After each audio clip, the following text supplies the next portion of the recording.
Welcome back, petrol heads. Today we are going to review the Ford GT as part of the muscle car series we're doing. The last video was the Cobra, Kirkham Cobra over here with the polished aluminum, and I made a mistake on that video. I called it a chassis. It's a polished aluminum body. The chassis or frame on that is stainless steel. But let's talk about the Ford GT, and we're going to do some pulls and some drives in this today. And one of the comments was to spin the turntable while I'm giving a review. So for you, we're going to do that. This turntable can be operated manually off the wall or with a remote control. You take the remote control in the car, you pull a car out from one of the spots, you set this turntable where you want it, and then you press a button, and you then turn it until you're going to exit or wherever you want to start. So that's the turntable operation. We'll spin it a few times, and then we'll turn it off. But it's a very useful turntable, and this has a 20-foot diameter. It's flush. It has a pit with all the motors in it. So it's not one of these aftermarket turntables that goes on top of your floor that are junk. This is polished aluminum, just like the Kirkham Cobra, which is, I really like it. So it's just great. For right now, I'm going to stop it so we can admire the car a little bit. And let's go through some of the specifications. So the Ford GT in 2000, this is a 2006, it's a 40th anniversary. They call it a 5-option car, which are the wheels, which are BBS. This color is 40th anniversary tungsten with silver stripes. It has a stereo and other options which make it this 4 or 5 option car, which is desirable. New, this car was like $175 as optioned, and today it's worth somewhere between $400,000 and $500,000, depending on mileage and condition and color.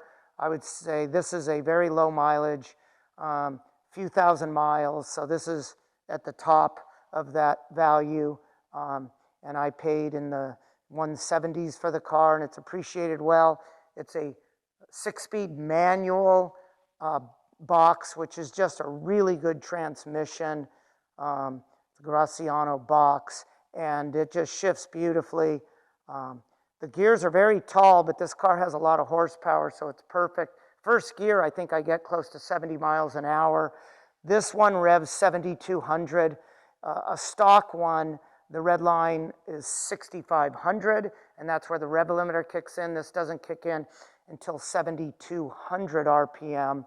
The factory stock Ford GT of this year, it comes with 550 horsepower at 6,500 RPM and 500 pound-feet of torque at 5,000 RPM.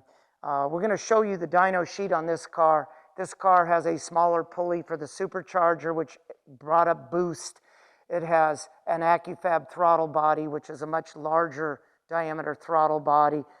It has high flow filters, and it has a computer reprogram, but not just plugging in a computer. It was all dynoed to this build, and the rear wheel dyno on a conservative dyno, which you'll see the dyno sheet, is over 600 horsepower to the rear wheels and about 560 pound-feet of torque to the rear wheels.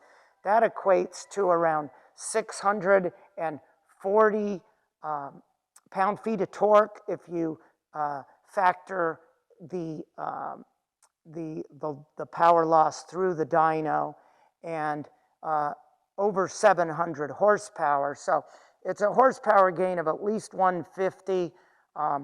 This wasn't revved all the way because it only had a few hundred miles when the dyno was. I was told it's more like had we gone a little further and broken the car in, it would have been around 730, and it sure feels that way. They don't make the stock tire for this car any longer. They had 305 Goodyear GTs in the rear and 265s up front.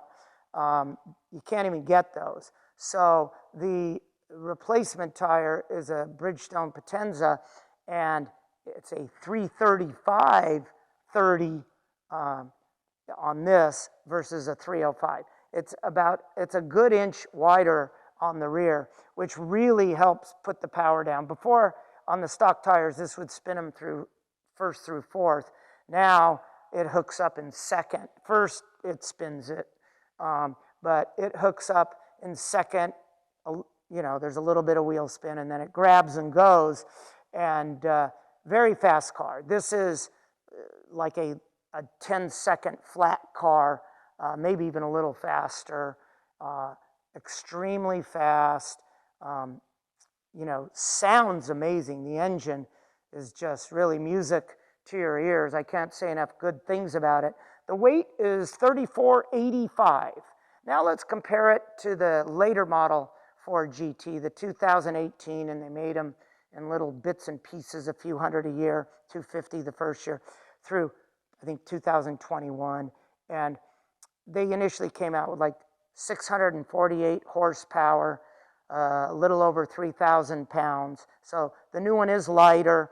It's a very nice chassis car. Handling's very good. Looks great, but I have to be honest, I hate the engine. It's a Ford Focus engine, for God's sake. It's an EcoBoost. Come on. They ruined the car with that. I wouldn't buy one, especially at the market they're at. Maybe I'd pay under sticker, but they're going for close to some, they vary between like 700,000 and $1 million, but I don't think it's worth it. I think it's a bad investment. It doesn't sound good. It's a 6-cylinder, and look at Schmee's video where he raced it against his McLaren. Here's a McLaren 675 LT, which is way slower than this car. And the 675 LT, I had one, great car. That car runs like a 10.2, and it smoked the new Ford GT. It was embarrassing. You should look at the video. If you're considering buying a new Ford GT, first thing I would do is look at Schmee's video, Ford GT versus 675 LT. After watching that, I'd never buy one. I mean, last thing I want is a $200,000 675 LT coming by me and blowing my doors off in $1 million car. And this car will beat the new one in a drag race all day long, every day. This car will outrun a Lamborghini SVJ from a roll. This car is like 10 flat. I've never seen a Lamborghini Aventador or SVJ do anything lower than like mid-10s. I've had Aventadors, and they're beautiful cars. I'm a Lambo guy. Got a Miura right there. Got a Mercy up on the lift right here. Have a Diablo coming, VT, the latest, the last iteration, which is a 2001. And I love gated manuals. But if you like to go fast like me, this still fits the bill with just a few modifications. And it's smog compliant, has catalytic converters, does have a straight pipe exhaust. The cats act as your muffler, and the straight pipe's still an exhaust, knocked like 35 pounds off the car. And then with all that extra horsepower from the pulley, the throttle body, and the tune, it's just an amazing car to drive. So, you know, I highly recommend that. And from an investment standpoint, you can probably find one for around $400,000. It is only going to go up. Anything that with a manual transmission, they're on their way out. It's only going to go up. And nothing like a supercharged V8 behind you that sounds like thunder. And that's exactly what this car, and it looks like a slot car, and it looks like the Ford GT that won Le Mans. Come on, 66. That's like the pretty much exact replication by Ford, and they only made them for 2 years. There's only a few thousand of them, and if you can find a really good one, you could drive this car every day. Yeah, you want to keep the miles low though for your investment, but Spectacular car. We're gonna, after this video, the next one will be that 427 Corvette we talked about, which has 600 horsepower. Then I decided to add this V12 Jaguar. That ain't your stock V12 Jaguar. That is a fuel-injected 6.5 liter. It was bored out to 6.5 liter cams, fuel injection, dynoed to the rear wheels at 400 horsepower, and it's a light car, headers, everything. Sounds insane, so we got to add that in. 5-speed transmission, thing's amazing. Upgraded brakes, so that's a hot rod Jag. The other two Jags are Concours, and just the way they were from the factory, those are both 1,000-point cars. But this is the hot rod, so we're going to add it to this series. So without further ado, I think that pretty much covers the specs on the Ford GT, other than top speed, which is well north of 200 miles an hour. The way this one's set up, like 230. So you've seen the Hennessy's that break world records.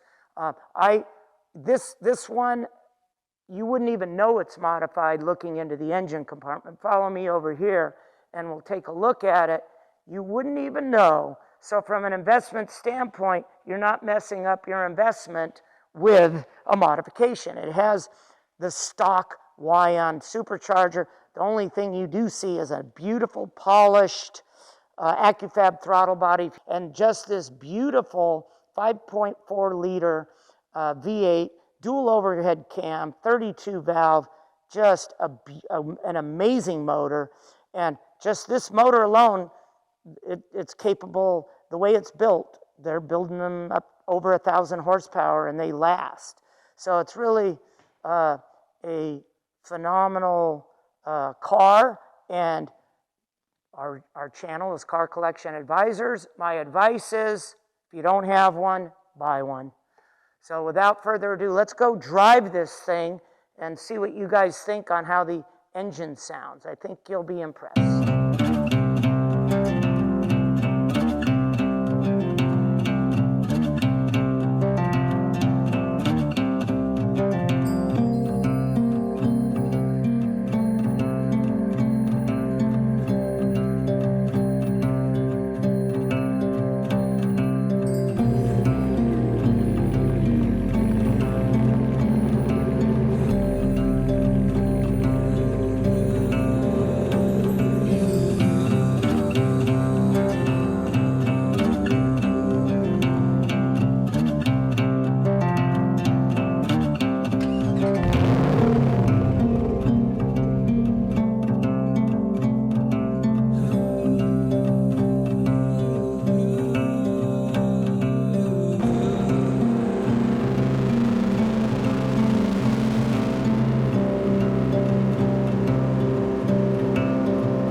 we're back from our drive. I'd like to hear the comments on what you guys thought about how it looks on the road and the sound of the engine.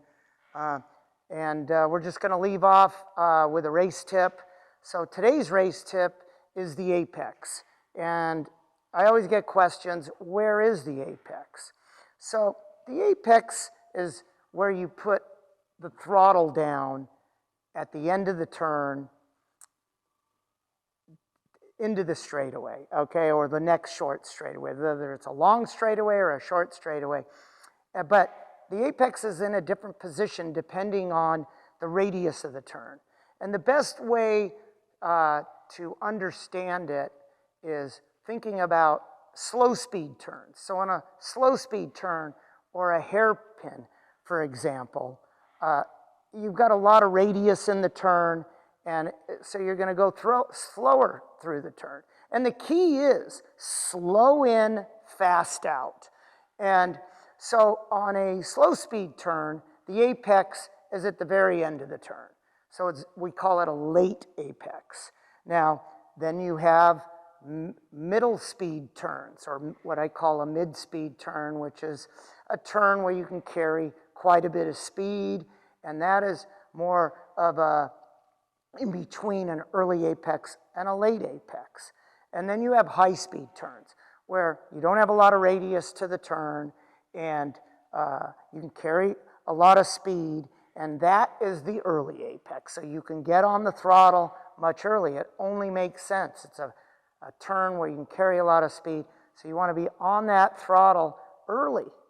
And so that is pretty much the best definition of early versus late apex, and hopefully that helps you. But just leave with this: when you're at that apex, if that throttle pedal isn't all the way to the ground and push as hard as you can and out of that turn, you're going to be slow. You're not going to have the fastest time. And a lot of people just get lazy on that, and they may go 3/4 throttle at the apex, and those are the ones that aren't winning the races. So anyway, remember, keep your chin up, look way down the course, shift your eyes, get those synapses in the brain firing, and describe an amazing apex that way. Look 2 turns ahead. Till the next one.